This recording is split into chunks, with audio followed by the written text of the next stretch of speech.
Join me in a thought experiment. Do you know how insane asylums and other institutions were created to manage dissidents, re-educate citizens, and even repopulate regions during the Great Industrial Reset of the 17 and 1800s?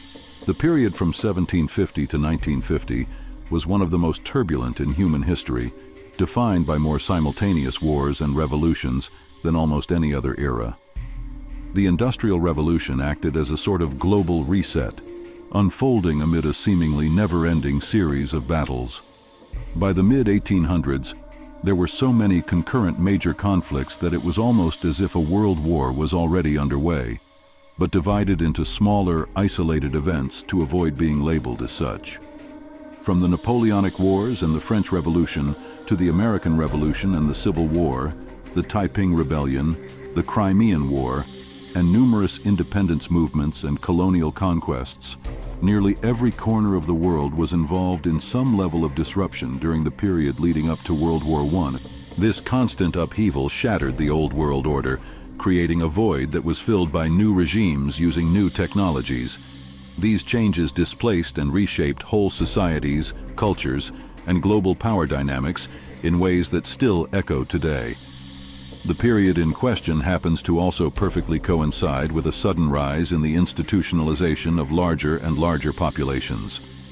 Wherever there was conflict, we often see the creation of various large-scale institutions with ostensibly humanitarian missions. Yet historical records often reveal them to be full of horrendous human rights violations.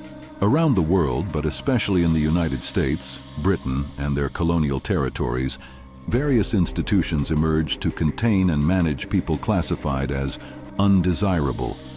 Prisons, which had long existed, expanded into networks designed to filter populations and identify and isolate the most dangerous individuals, the criminals. The word criminal derives from the Proto-Indo-European root cry, meaning to sieve, discriminate, or distinguish, reflecting the system's goal of sorting out individuals who didn't fit into the norms of the new order. However, the fledgling criminal justice system wasn't just aimed at the wicked, it sought anyone who didn't conform. This led to the birth of a new industry, one that segregated and controlled non-compliant individuals on a massive scale. Initially, most institutions were privately operated, but as madhouses spread, the so-called trade in lunacy emerged as a for-profit model where non-criminals could be detained without due process. By the early 1800s, governments began taking control, leading to the establishment of large-scale facilities capable of housing thousands of individuals in what were referred to as lunatic asylums, insane asylums, or later state hospitals. The criteria for admission were so vague that almost anyone could qualify for confinement. Reasons ranged from political beliefs and religious views to immorality, depression, bad habits, quackery, or even gathering in the head. Many who entered these places never regained their freedom, further blurring the line between asylum and prison. Of course, the displaced populations did not consist only of adults. Between the wars and widespread institutionalization, there was a massive wave of orphaned children, most of whom were sent to orphanages and foundling institutes for re-education. Some evidence even suggests that these children were used to repopulate regions, as seen with the orphan train movement. The official history largely attributes the institutionalization reform movement to only a small handful of individuals.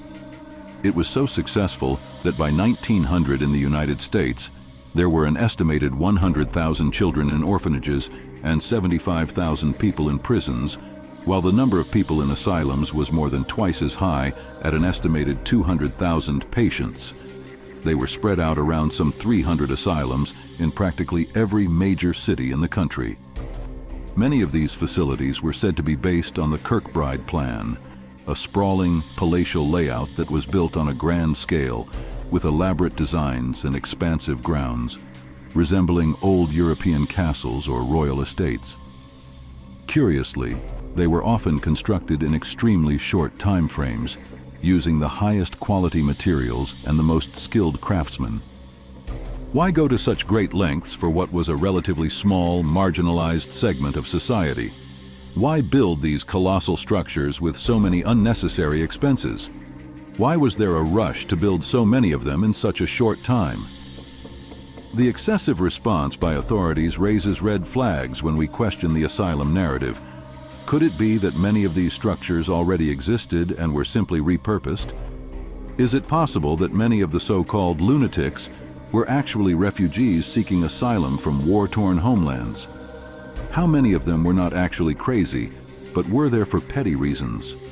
It's characteristic of the inverters to call them asylums when they clearly functioned more like prisons for cruel and inhumane treatment of countless innocent individuals. In fact, this could be the true origin of the concept of gaslighting. If people talked about the old pre-industrial free energy system, which relied heavily on fluorescent gaslights, they would be put in an asylum where they were manipulated into questioning their own memories and perception of reality. This also explains why they used the old trick of creating an alternate explanation with Hollywood magic, which they did in the 1944 movie Gaslight. Just as quickly as they appeared, the asylums began to disappear.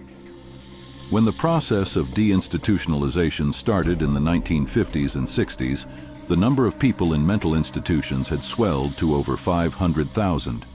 Today, fewer than 37,000 remain in state psychiatric facilities. Most of the grand asylums in the United States have been abandoned or demolished, but the ones that remain are often considered some of the most haunted places on Earth. It's important to note that deinstitutionalization coincided perfectly with the rise of the pharmaceutical industry and psychiatric medication. It's entirely plausible that these institutions may have been used for human experimentation, helping to pave the way for modern pharmacology. Once they opened that door, physical asylums were no longer necessary. In our brave new world, the asylums exist in the mind.